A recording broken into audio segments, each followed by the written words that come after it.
Hey, Dan, hand me screw you. What? Thanks, Al. Oh, you know, Al, this brings back memories. Married with Children shocked America with the Bundy family's dysfunction, but the real secrets happened behind the scenes. How did one angry viewer accidentally make the show a massive hit? Why were the original Bundy children fired after just one episode? When did Ed O'Neill's comedy success completely destroy his movie career? These hidden stories about America's most controversial sitcom are wilder than anything Al Bundy ever experienced. From casting disasters to unexpected fame, the truth will blow your mind. Fact number 15, the vacation connection. This is my vacation. I work hard all year long alone. I'm going on my vacation alone. The Married with Children opening credits contain a hidden Easter egg that most fans missed. In the Season 1 interstate shots, the iconic green station wagon from National Lampoon's Vacation appears in the second freeway clip. The producers literally lifted this footage directly from the movie to save money on production costs. This wasn't the only borrowed footage. Several other background shots were recycled from various movies and stock footage libraries. The budget-conscious approach became a trademark of the show, allowing them to allocate more funds to the main cast and writing team. This creative cost-cutting measure helped establish Fox as a legitimate competitor to the major networks during its early years. Fact number 14, the television guide cover dispute. How's 500 an episode, and I never see your wage slave faces again.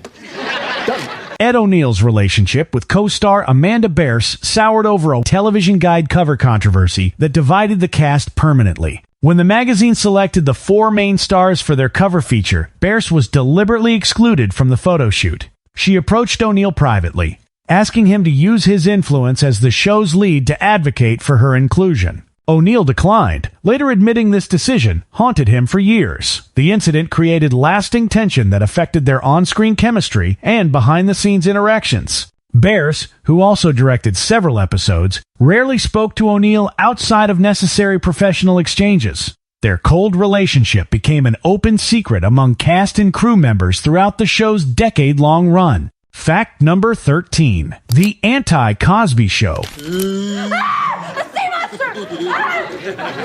Married with Children was deliberately created as television's answer to The Cosby Show, representing everything the Huxtables weren't. While the Huxtables embodied success, education, and family values, the Bundys celebrated failure, ignorance, and dysfunction. The show's original working title was literally Not the Cosbys, emphasizing this stark contrast in American family portrayal. Creator Ron Levitt wanted to showcase a more realistic, working-class family, struggling with financial problems and personal disappointments. This anti-establishment approach resonated with audiences tired of perfect television families.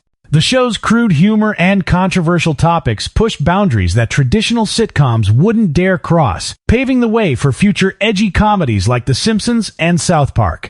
It essentially launched the era of alternative family programming. Fact number 12. Kramer almost became Al Bundy. Feel good?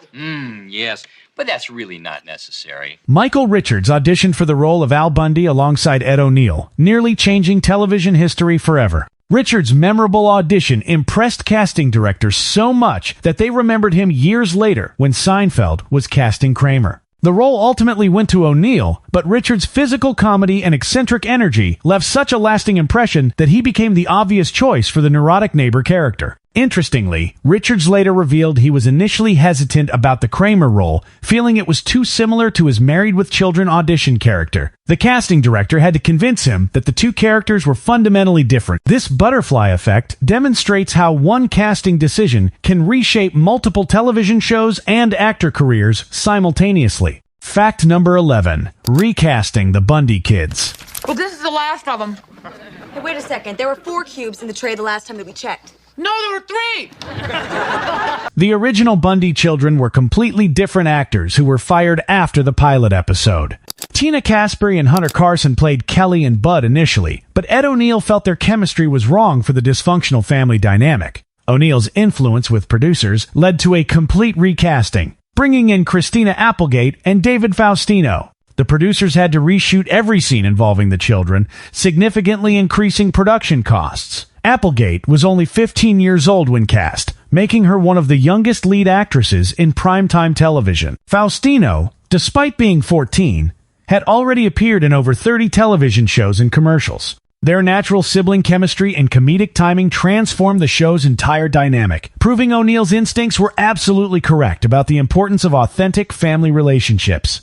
Fact number 10. How a road trip movie helped shape an iconic opening. This year, it's in L.A. LA? Home of Hollywood, sunshine, and huge man-made hooters? Let's talk about one of TV's most memorable openings. First, there's Frank Sinatra's Love and Marriage, recorded in 1955. Fun fact, Married with Children wasn't the first show to use this song. It appeared in Producer's Showcase in 1955's Our Town episode. The song choice was brilliant. Sinatra sings about love and marriage in this upbeat, optimistic way while we watch Al Bundy's life unfold. A man thoroughly destroyed by both. The irony was thick enough to cut with a knife. The visual footage gets interesting. Since the show was set in Chicago, they wanted authentic street scenes and landmarks. Instead of filming new footage, they used clips from National Lampoon's Vacation. Here's the kicker. If you look closely at one shot, you can spot the Griswold family station wagon, the legendary truckster, cruising through frame. So technically, every Married with Children episode begins with the Griswolds heading to Wally World. Perfect metaphor for the chaos ahead. Fact number 9. Bud's rap dreams. Take me. First, do it for me, B.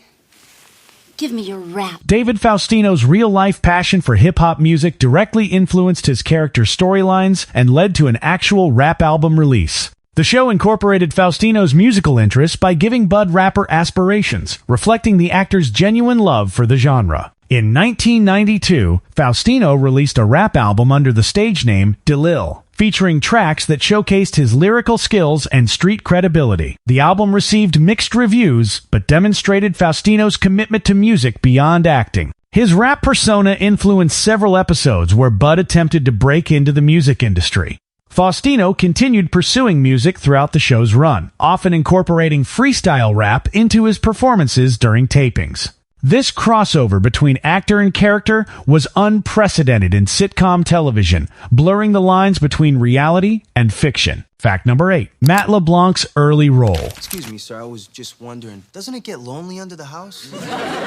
Before achieving worldwide fame as Joey Tribbiani on Friends, Matt LeBlanc appeared on Married with Children as Vinny Verducci, Kelly's dim-witted boyfriend. LeBlanc's portrayal was so popular that producers created a spin-off series called Top of the Heap in 1991, focusing on Vinny and his father. The spin-off lasted only 7 episodes before cancellation, but it established LeBlanc's comedic credentials in Hollywood. Interestingly, LeBlanc's character traits as Vinny directly influenced his later portrayal of Joey, sharing similar intellectual limitations and charm. The failed spin-off actually helped LeBlanc land the Friends role, as casting directors remembered his natural comedic timing and screen presence. This early television experience taught LeBlanc valuable lessons about character development and audience connection that served him throughout his career. Fact number 7. The angry letter that accidentally made the show famous. No, you're not. I'm going alone. Well, can we drop in on Hef? No. Early on, Married with Children struggled to find its audience. Then came episode 6 of season 3, Her Cups Runneth Over, and everything changed unexpectedly. According to Entertainment Online, after this episode aired, a family values activist was so horrified she launched a full-scale campaign against the show. She wrote letters, rallied sponsors, and demanded Fox cancel the show entirely. Her disgust was so vocal it made headlines. Here's the beautiful irony. Some sponsors did pull commercials, but all that controversy shone a massive spotlight on Married with Children. Suddenly, everyone wanted to see what the fuss was about. The struggling show became the talk of the town, and ratings skyrocketed. The show became a pop culture phenomenon, giving Fox their desperately needed hit. The best part? According to IMDb, every year when the show got renewed, cast and crew would send flowers to the activist who tried to destroy them, thanking her for making them famous. Can you imagine receiving those flowers annually, knowing your campaign actually made the show more successful? Fact number 6. When being too funny backfires. Silence for the Brotherhood of Men. Mom, Kelly has money spend it without us! Married with Children made Ed O'Neill such a recognizable comedic presence that it actually cost him a serious film role. In 1992, he was cast in war drama Flight of the Intruder and had already filmed all his scenes when disaster struck. During test screenings, audiences burst into laughter the moment O'Neill appeared on screen. His association with Al Bundy was so strong that viewers couldn't take him seriously in a dramatic role. The filmmakers realized his presence completely undermined the movie's serious tone, so they made the painful decision to reshoot all his scenes with a different actor. Talk about being a victim of your own success. Years later, when O'Neill received his Hollywood Walk of Fame star in 2011, there was either brilliant planning or incredible coincidence at work. His star was placed directly in front of a DSW shoe store on Hollywood Boulevard. Given Al Bundy's job as a women's shoe salesman, this was either someone's perfect joke or the universe having a good laugh. Either way, it was absolutely perfect. The kind of irony Al Bundy himself would appreciate. Fact number 5. The casting choices that almost changed everything. Well, look! My little man is getting his first kiss. When casting Al and Peggy Bundy, producers had wild ideas. Picture this alternate universe. Sam Kinison as Al and Roseanne Barr as Peggy. Both turned down the roles, and honestly, I can't picture anyone else nailing these characters.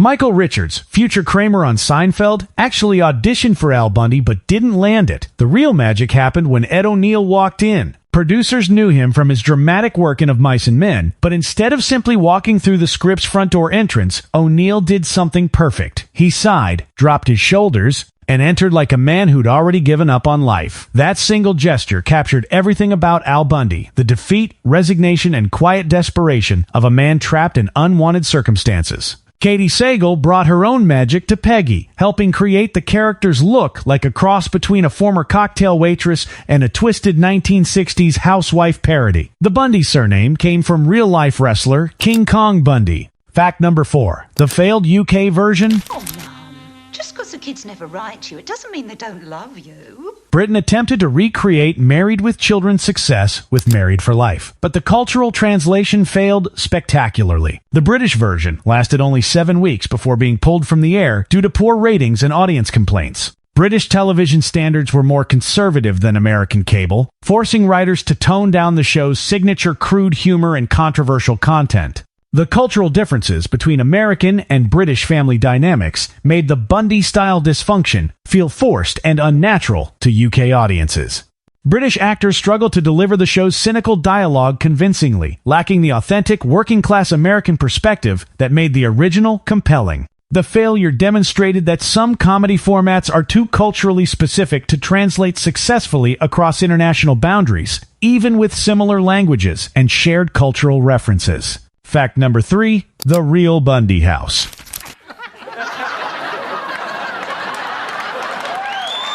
The actual house featured in Married with Children's opening credits is located at 641 Castlewood Lane in Deerfield, Illinois, approximately 25 miles north of Chicago. Built in 1970, this 4-bedroom, 2.5-bathroom home became an unlikely television landmark visited by fans worldwide. The house's estimated value reached $500,000 by 2018, partly due to its television fame and desirable suburban location. The current owners have embraced the property's celebrity status, occasionally welcoming fans for photographs and tours. The house's interior was never used for filming. All indoor scenes were shot on Hollywood soundstages. Interestingly, the house's real-life neighborhood is actually quite affluent, contrasting sharply with the Bundys' portrayed financial struggles. The exterior shots were filmed during the show's early seasons, then reused throughout the series' entire run. Fact number 2. The unexpected cancellation.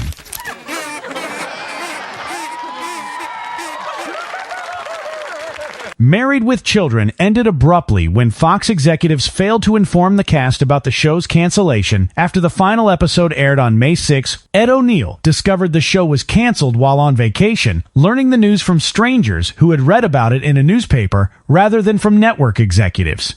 The cast and crew were completely unprepared for the sudden ending, having expected contract negotiations for an 11th season. Fox's decision was reportedly based on declining ratings and increasing production costs, but the network's poor communication created lasting resentment among the cast. The show's final episode wasn't even designed as a series finale, leaving several storylines unresolved. This unprofessional handling of the cancellation became a cautionary tale in Hollywood about respecting long-running shows and their dedicated casts. Bonus fact: before becoming the Duchess of Sussex, Meghan Markle was a regular visitor to the Married with Children set, thanks to her father, Thomas Markle, who served as the show's director of photography. Young Meghan would often accompany her father to work, observing the television production process firsthand and developing an early appreciation for the entertainment industry. Thomas Markle's lighting expertise contributed significantly to the show's visual style, particularly during the later seasons when production values improved. This early exposure to professional television production influenced Meghan's later career choices and understanding of media dynamics. The royal connection adds an unexpected layer to the show's legacy, linking a working-class American sitcom to British royalty through family connections. Thomas Markle's behind-the-scenes contributions helped establish the show's distinctive visual aesthetic that became instantly recognizable to audiences worldwide.